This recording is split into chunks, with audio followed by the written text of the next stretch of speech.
To continue the story of the hungry, invisible heart, our social heart may be breaking in ways that are economically costly as well as emotionally painful. We all really need care, and most of us are willing to provide it. But these days, it often feels like it's being crowded out, being replaced by something less personal and less valuable. What happens when the pursuit of self-interest becomes far more lucrative than care for others? Conservatives, echoing Adam Smith, often sound confident that what he called moral sentiments would prevent selfishness from getting out of hand. I call them utopian capitalists. I'm more of a realist. Selfishness is a huge temptation, and moral sentiments are often costly.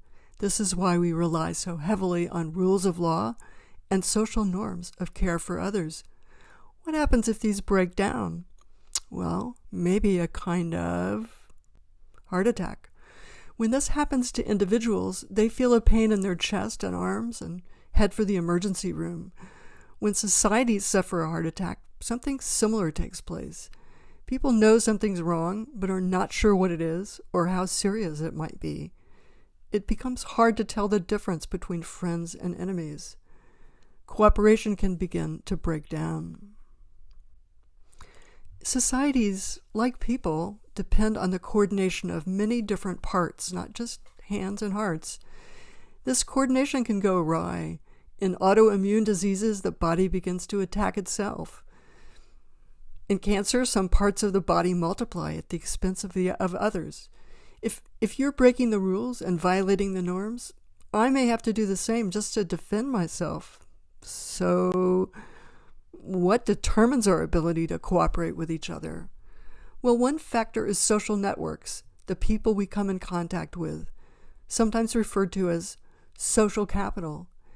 Maybe this is a useful term because it calls attention to the economic value of relationships, but I prefer to think more broadly about the social environment, which is changing in ways that are difficult for us to understand, much less control.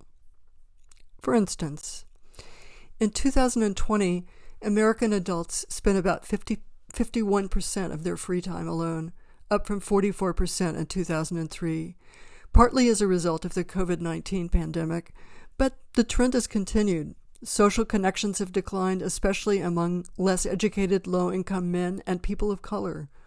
Increased use of social media often takes the blame, but the changing economic environment is also affecting us. More and more people are competing for a diminishing number of economic opportunities. It's like a game of musical chairs. When the stakes are high, it's not a game that brings out the best in people. I asked a website to generate an image of 5 people competing for 3 chairs, and it depicted young adults, 4 out of 5 men, all white. I guess this reflects the data it was trained on, and this is another story. But overall, economic inequality has been increasing in the U.S. Game of Thrones, Hunger Games, Squid Game. I think it's pretty telling that recent popular media describe games that have become frightening and destructive. And if you think about it, our economy is a game with big winners and big losers. I'm a fan of an economist named Jack Hirschleifer, who kind of defied traditional categories of left and right in an essay he wrote called The Dark Side of the Force. In it, he observed that voluntary exchange in markets is only one aspect of economic activity. Another important part involves strong groups ganging up on weak groups, or investing in political decisions that reinforce their advantage. This isn't the only explanation of increased economic inequality, but it's a big part of it. Since 1980, economic growth in the U.S. has delivered very uneven benefits. The top 1% of wage earners, represented by the top line in this graph, enjoyed gains of over 160% between 1980 and 2019, while those in the bottom 90%, represented by the bottom line, enjoyed gains of only 26%. The graph also reports gains up to 2007 for all groups. You can see that changes since then show a similar trend.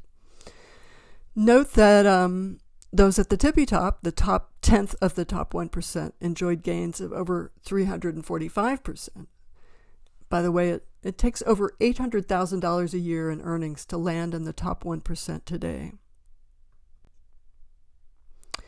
You can see why some people feel left behind. Inequality in earnings has a cumulative effect because earnings get invested in both financial assets and owner-occupied homes that are passed down from generation to generation. We don't have historical data on the wealth of Asian family households.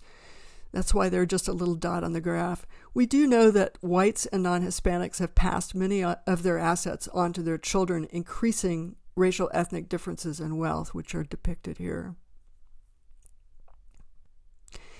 Inequality can undermine moral values, a possibility that Adam Smith never considered, and which remains out of bounds for most economists today, who aspire to a completely value-free approach. But I can think of 3 reasons why this might be happening. Those at the top have less need for others, especially with the introduction of artificial general intelligence and robots. Economic segregation reduces social connectedness and thus trust and concern for others. And then those at the bottom are experiencing greater economic stress than everyone else. Consider the principle, do unto others as you would have them do unto you. Doesn't work very well if people have little to do with each other. A Gallup poll in 2023 found that 83% of respondents in the U.S. believe that our moral values are weakening.